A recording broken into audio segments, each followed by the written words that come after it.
ராதே கிருஷ்ணா. ஸ்ரீமன் நாராயணீயம் 2வது தசகத்தில் 5 ஸ்லோகங்கள் வரை நம்ம பார்த்தோம். அதில் ரூப மாதுரியம், பகவானுடைய அழகு, இந்த திருமேனியினுடைய அழகை இப்படி அவர் வர்ணிச்சார். அதில் மகாலட்சுமி அவளை அதாவது மகாலட்சுமியை வணங்குறவர்கள் அந்த பக்தர்கள்ட்ட கூட நிலையாக இருக்க மாட்டாளாம். யார் தன்னுடைய கணவனை போற்றி புகழ்ந்து பாடுறாளோ அவர்கள்ட்ட நிலையாக இருப்பா அப்படின்னு சொல்லி அந்த 5வது ஸ்லோகத்தில் பார்த்தோம். இப்போ 6வது ஸ்லோகம். ஏவம் பூதமனோஜ்ஞதா நவசுதா நிஷ்யந்த சந்தோகனம் त्वद्रूपं परचिद्रसायनमयं चेतोहरं शृण्वतां सद्य प्रेरयते मतिं मदयते रोमाञ्चयत्यङ्गकं व्यासिञ्चत्यपि शीतबाष्पविशरैः आनन्दमूर्च्छोद्भवैः. ஏவம் பூத மனோஜ்ஞதா, அதாவது இதுவரை சொல்லப்பட்ட உன்னுடைய திருமேனியினுடைய அழகானது, திருவுருவமானது எப்படியெல்லாம் சொன்னார். சமோகனம் மோகனாத்து சௌந்தர்யோத்தரதோப்பி சுந்தரதரம் மாதுரிய துரியாதப்பி இது மாதிரி ஆச்சரியத்தோப்பி ஆச்சரியம் இப்படியெல்லாம் வர்ணிச்சார் இல்லையா. இது மாதிரி வர்ணிக்கப்பட்ட அந்த மனதை கவர்கின்ற அந்த அழகான மனோஜ்ஞதா நவசுதா நிஷ்யந்த சந்தோகனம், அந்த ரூப திருமேனியின் அழகானது புதிய அமுதத்தை, நவசுதா அமிர்தம், சுதானா அமிர்தத்தை, புதியதான ஒரு அமுதத்தை பெருக்குகிறது. துவத் ரூபம், உன்னுடைய திருமேனியானது பரசித் ரசாயனமயம், பரனா உயர்ந்த, சித் ஞானஸ்வரூபமாக, ரசாயனமயம் ஆனந்தமயமாக, உயர்ந்த ஞான ஆனந்தமயமாக விளங்குகிறது, ஞானானந்தமயமாக விளங்குகிறது. அது சேத்தோஹரம் ஸ்ருண்வதாம், சேத்தோஹரம் சித்தத்தை, எல்லோருடைய சித்தத்தையும் கொள்ளை கொள்கிறது. ஸ்ருண்வதாம், அதை போய் பார்த்து தான் மனசு கவரணுங்கிறது இல்லை. இந்த குருவாயூரப்பனுடைய வர்ணனையை கேட்கிறவர்களுக்கே அந்த மனசை அப்படியே கவர்றதான். சேத்தோகரம் ஸ்ருண்வதாம், அது மேல்கொண்டு சத்திய பிரேரையத்தை, அந்த கேட்பவர்களுடைய தூண்டுறதாம். சத்தியக உடனே போய் பார்க்கணும், இதெல்லாம் அந்த வர்ணனையெல்லாம் கேட்ட உடனே தூண்டுகிறதாம். சத்திய உடனே பிரேரையத்தே மதிம் மதயத்தே, அந்த புத்தியை தூண்டி சந்தோஷம் அடையும்படி, ஒரு ஆனந்தத்தை அடையும்படி செய்கிறது. ரோமாஞ்சயதி அங்ககம், உடலை அப்படியே மயிர்கூச்செறி மாதிரி ரோமாஞ்சனம் ஏற்படும்படி செய்கிறது. வியாசிஞ்சத்யபி சீத பாஷ்ப விசரேகி, சிஞ்சத்தின்னா நனைக்கிறது. எப்படி என்னக்கா ஆனந்த மூர்ச்சோத்பவைகி, ஆனந்த மிகுதியால் உண்டாகிற சீத பாஷ்ப, பாஷ்பன கண்ணீர், அதுவே சீத பாஷ்பம் குளிர்ந்த கண்ணீர். நம்ம துக்கத்தினால அழும்போது வர கண்ணீர் சூடாக இருக்கும், நம்ம நிறைய கேள்விப்பட்டிருப்போம். ஆனால் ஆனந்தத்தால் வர கண்ணீர் குளிர்ச்சியாக இருக்குமா. அது மாதிரி உன்னுடைய திருமேனியானது அது மாதிரி ஆனந்த மிகுதியில் வர குளிர்ந்த கண்ணீருடைய பெருக்கினால நனைக்கிறது. 6வது ஸ்லோகம். ஏவம் பூத மனோஜ்ஞதா நவசுதா நிஷ்யந்த சந்தோகனம், உன்னுடைய வர்ணிக்கப்பட்ட, இதற்கு முன்பு வர்ணிக்கப்பட்ட அந்த மனதை கவர்கின்ற அழகான அந்த திருமேனியானது புதிய அமுதத்தை பெருக்கெடுக்கச் செய்கிறது. உன்னுடைய ரூபம், தொத் ரூபம் பரச்சித் ரசாயனமயம், உன்னுடைய ரூபமானது உயர்ந்த ஞான ஆனந்தமயமாக விளங்குகிறது. சேதோகரம் ஸ்ருண்வதாம், கேட்பவர்களுடைய மனதை கொள்ளை கொள்கிறது, அவர்களுடைய புத்தியை தூண்டுகிறது, ஆனந்தம் பெருக்கும்படி ஆனந்தம் அடையும்படி செய்கிறது. உடலை மயிர்கூ ரோமாஞ்சயத் அங்ககம், மயிர்கூச்செறியும் மாறு செய்கிறது. யாசிஞ்சத்யபி சீத பாஷ்ப, குளிர்ந்த ஆனந்த கண்ணீரால் நனையும்படி, குளிர்ந்த அந்த ஆனந்த கண்ணீர் பெருக்கினால் நனையும்படி செய்கிறது. இப்போ 7வது ஸ்லோகம்.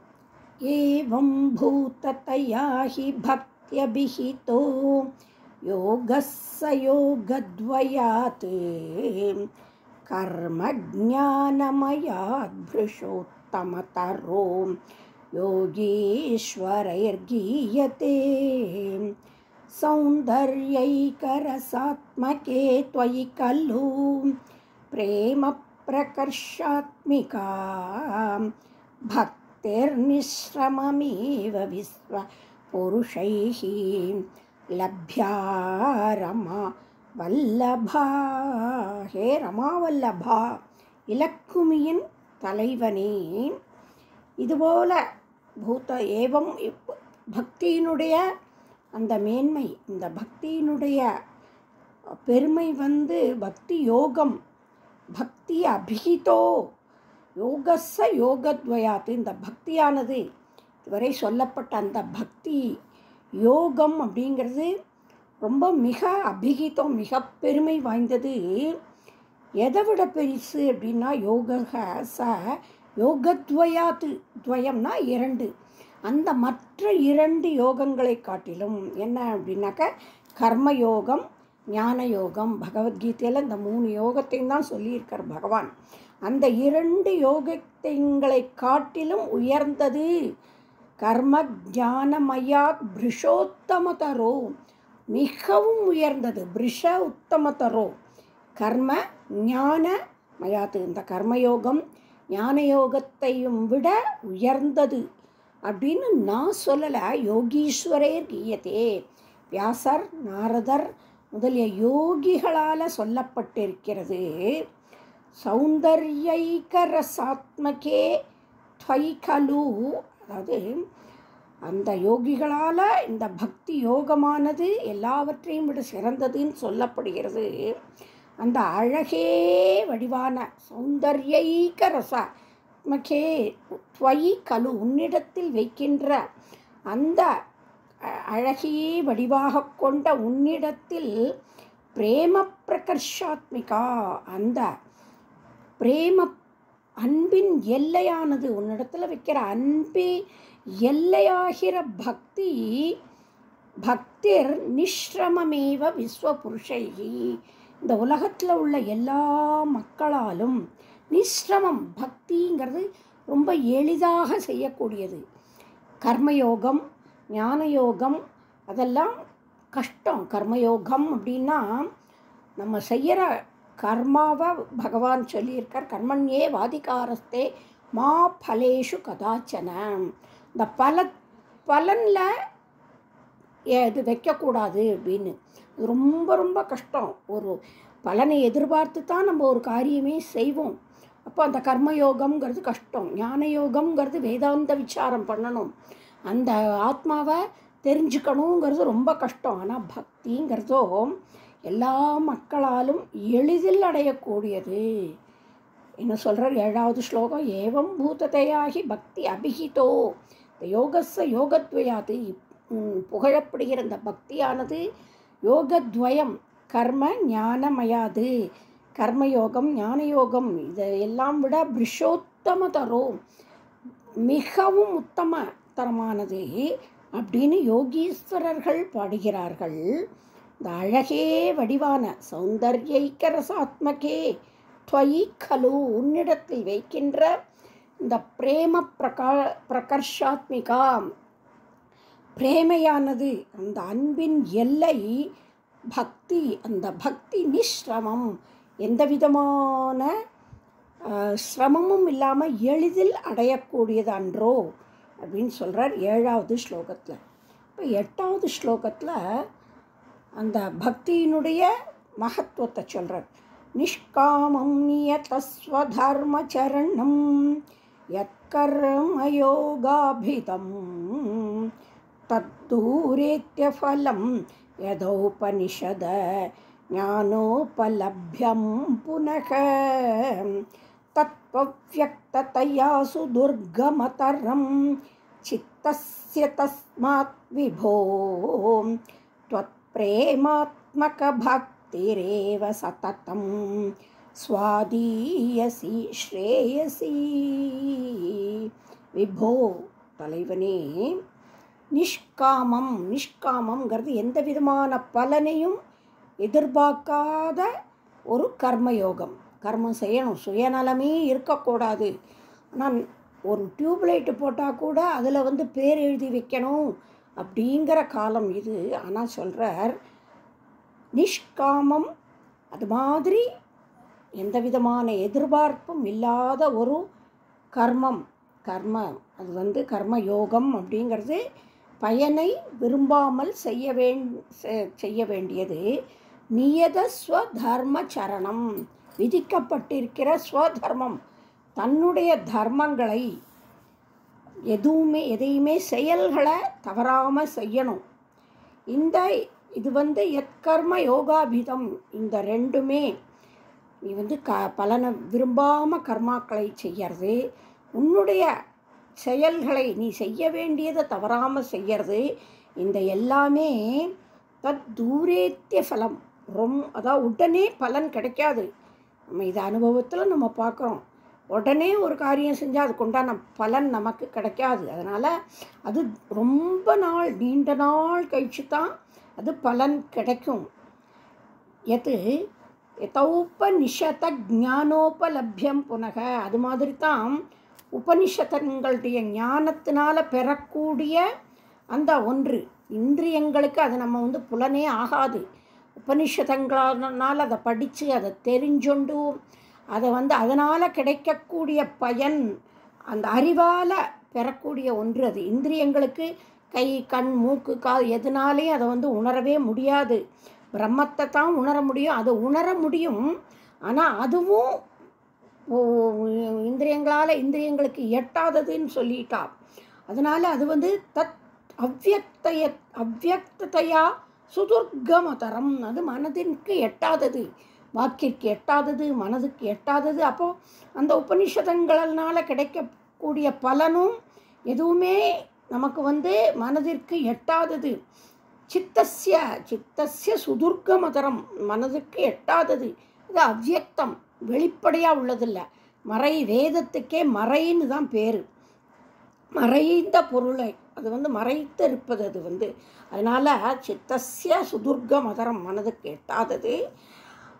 தஸ்மாத், அதனால் த்வத் பிரேமாத்மக பக்திரேவ சததம், உன்னிடத்தில் செலுத்துகின்ற அந்த பிரேமை, அந்த பிரேமையான அந்த அன்பு வடிவமான பக்தி ஏவ, பக்திரேவ சததம், எப்பொழுதும் சுவாதீயசி, ரொம்ப சுவை அளிப்பக்கூடிய இனிமையாக இருக்குது மனசுக்கு. அதை பற்றி நினைச்சாலோ, இந்த பக்தி பண்ணினா எங்கேயோ பலனுக்கு போக வேண்டாம், நம்ம மனசே நிறையிறது. சுவாதீயசி, அது சுவையாகவும், ஸ்ரேயசி, பேரின்பத்தை அளிக்கக்கூடியதாகவும் இருக்கிறது. இப்போ நிஷ்காமம் நியதஸ்வதர்மச்சரணம், நிஷ்காமமாக எந்த விதமான பலனையும் எதிர்பார்க்காம நீ கர்மாக்களை செய்தாலும், உனக்கு விதிக்கப்பட்ட செய்கைகளை நீ தவறாமல் செய்தாலும், அது எத்கர்ம யோகாபிதம், இதை கர்மயோகம், இது எல்லாமே நீ செய்தாலும் தூரேத்திய ஃபலம், அதனுடைய பலன்கிறது நீண்ட காலத்துக்கு பின் தான் கிடைக்கும். அது மாதிரி உபனிஷத் ஞானோபலப்யம், அந்த உபனிஷத்தினால் கிடைக்கக்கூடிய ஞானம் என்பது அவ்யக்தயத்தையா, அது மறைந்த பொருளாகவும், சித்தஸ்ய சுதுர்கமதரம், சித்தஸ்ய மனதுக்கு எட்டாமல் இருப்பதால், தஸ்மாத், அதனால், ஹே விபோ, தொத் பிரேமாத்மக பக்திரேவ சததம், உன்னிடத்தில் செய்கின்ற அந்த அன்பு வடிவமான பக்தி ஒன்றே, பக்திரேவ சததம் சுவாதீயசி ஸ்ரேயசி, அதுதான் பேரின்பத்தையும் அளிக்கக்கூடியதாக இருக்கிறது, சுவையாகவும் இருக்கிறது. இப்போ 9வது ஸ்லோகம். அத்யாயாசகராணி கர்ம படலானி ஆச்சர்ய நிர்யன்மலாக போதே பக்தி பதே தவா ப்யுச்சிததாம் ஆயாந்தி கிம் தாவதா க்ளிஷ்ட்வா தர்க்கபதே பரம் தவ வபுஹு பிரம்மாக்கியம் அன்யே புனக சித்தார்த்ரத்வம்ருதே விசிந்த்ய பகுபிஹி சித்யந்தி ஜன்மாந்தரைஹி. அதி ஆயாசகராணி, சில பேர் ரொம்ப சிரமப்பட்டு, ஆயாசம்னா களைப்பை கொடுக்கக்கூடிய அளவுக்கு கர்மங்களை செய்வாளாம். கர்ம பட்டலானின்னா இந்த கர்மங்களின் தொகுப்பு, அதை செய்வா. ஆனால் அதனால் அது என்ன, அது இப்படி செஞ்சாலும் அது மோட்சத்தை அளிக்கக்கூடியதல்ல. எப்போவுமே கர்மயோகத்தில் மோட்சத்துக்கு போனால் அப்படிங்கிறது கிடையாது. அது என்ன கொடுக்கும் அப்படின்னா, அதை ஆச்சரித்தால், அதை செய்தால் நிர்யன்மலாக மனது சுத்தமாகும். இந்த கர்மாக்களை செய்ய செய்ய செய்ய மனது சுத்தமாகும். போதே பக்தி பதே அத்தவா உச்சிததாம் ஆயாந்தி கிம் தாவதா, அது மனத்தில் உள்ள மாசு நீங்கிடும், குற்றங்கள் அந்த மனத்தில் உள்ள அழுக்கு நீக்கிறது. நீக்கின அப்புறம் அவர்கள் போதே பக்தி பதே, பக்தி யோகத்திற்கோ இல்லைன்னா ஞான யோகத்திற்கோ, போதேன்னா விழிப்பு தருகிற அந்த ஞான யோகத்திற்கோ உச்சிததாம், அவர்களுக்கு அந்த அதிகாரம் கிடைக்கும். கர்மயோகத்தை பண்ணிட்டா மனசில் உள்ள அழுக்கு நீங்கி அவர்கள் பக்தி யோகத்துக்கு போகிறதுக்கோ இல்லைன்னா ஞான யோகத்துக்கு வரத்துக்கோ அவர்கள் ஆயாந்தி கிம் தாவதா, அதனால் வரா. இதை முடிச்சுட்டு மனசு சுத்தமாய் ஞான யோகத்துக்கு போகிறா. சில பேர் பக்தி யோகத்துக்கு வரா, அதுவும் பக்தி யோகம் தான் சொல்கிறார் அவர். பக்தி பதே அப்படின்னா அந்த இதிலேயே வரப்போகிறது 4வது தசகத்தில் அந்த அஷ்டாங்க யோகம், அதுதான். அதனால் என்ன பிரயோஜனம்? சில பேர் கிளிஷ்ட்வா தர்க்கபதே பரம் தவவப்புகு, சில பேர் தர்க்க சாஸ்திரம்னே ஒன்று உண்டு. வேதாந்த விசாரத்தில் தர்க்கங்கிறது ரொம்ப ரொம்ப ரொம்ப முக்கியம். சதஸ், வேதாந்த சதஸ் வைப்பா, வித்வத் சதஸ்னு தர்க்கம் பண்ணி ஒருத்தர் அந்த நிரூபிக்கணும் தன்னுடைய வாதத்தை. இப்போ அதுக்கு கிளிஷ்ட்வா ரொம்ப கஷ்டப்பட்டு அதை இப்போது தர்க்க வழியில் போய் வருத்த கஷ்டப்பட்டு கிளிஷ்ட்வா தர்க்கபதே பரம் தவவப்புகு, உன்னுடைய திருமேனிய பிரம்மாக்கியமன்யே, பிரம்மஸ்வரூபமாக இருக்கக்கூடிய உன்னுடைய ஸ்வரூபத்தை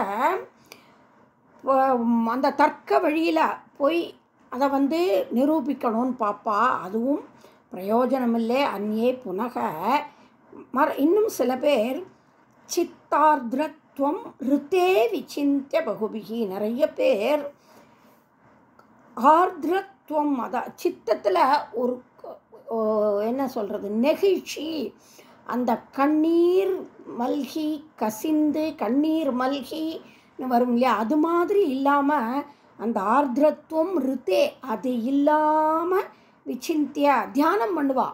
ஆனால் அந்த ஒரு பிரேமை இருக்காது, அதில் நம்ம அடையணும் அப்படிங்கிற ஒரு வெறியோட அந்த தியான யோகம் தான் அது. இந்த அஷ்டாங்க யோகத்தில் தியானம்னு ஒரு யோகம், அதில் ஒரு நெகிழ்ச்சியோ ஒரு உருக்கமோ இல்லாத நிறைய பேர் அது மாதிரி அவர்கள் அது மாதிரி உன்னுடைய வடிவத்தை தியானித்து தவ வப்புகு, இந்த பிரம்மமாகிய உன்னுடைய அதை தியானித்து, ஆனால் சித்தியந்தி அவர்கள் மோட்சத்தை அடைவார்கள், பேரானந்தத்தை. ஆனால் ஜென்மாந்தரைகி, பகவத்கீதையிலே சொல்வார், பகூனாம் ஜென்ம நாமந்தே ஞானவான் மாம் பிரபத்தியதே. ஞானிகள் வந்து நிறைய ஜென்மம் கழித்து தான் என்னை வந்து அடையறான்னு.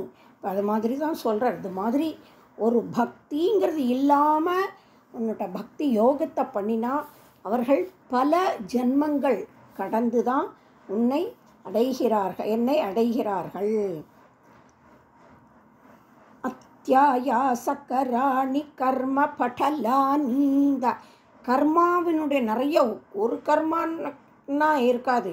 இந்த கர்மாக்களின் தொகுப்பை வந்து ரொம்ப களைப்போட ரொம்ப களைப்பை உண்டாக்குகிற அந்த கர்மங்களின் தொகுப்பை செஞ்சாலும் ஆச்சரிய நிர்யன்மலாக அவர்களுக்கு மனசு சுத்தமாகும்.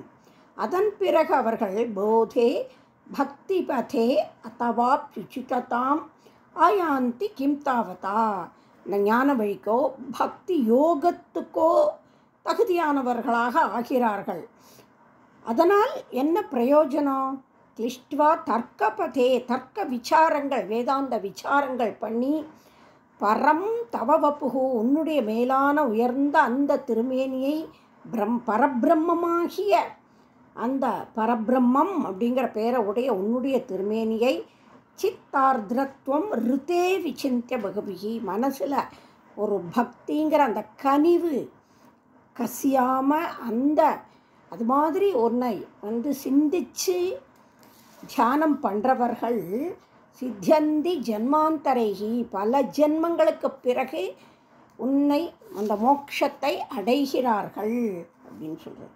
இப்போது 10வது ஸ்லோகத்தில் எப்படி அந்த இது கிடைக்கும் அப்படின்ட்டு, இந்த பக்தியானது எப்படியாப்பட்டது அப்படின்னு சொல்கிறார். தொத் பக்திஷ்டு கதா ரசாமிருத ஜரீம் நிர்மஜ்ஜனீன ஸ்வயம் சித்யந்தி விமல பிரபோத பதவீம் அக்லேஷதஸ்தன்வதீம் சத்ய சித்திகரீ ஜயத்யை விபோ சைவாஸ்து மே த்வத்பத பிரேம பிரௌಢிரசார்த்ரதா த்ருததரம் வாதாலயாதீஸ்வர.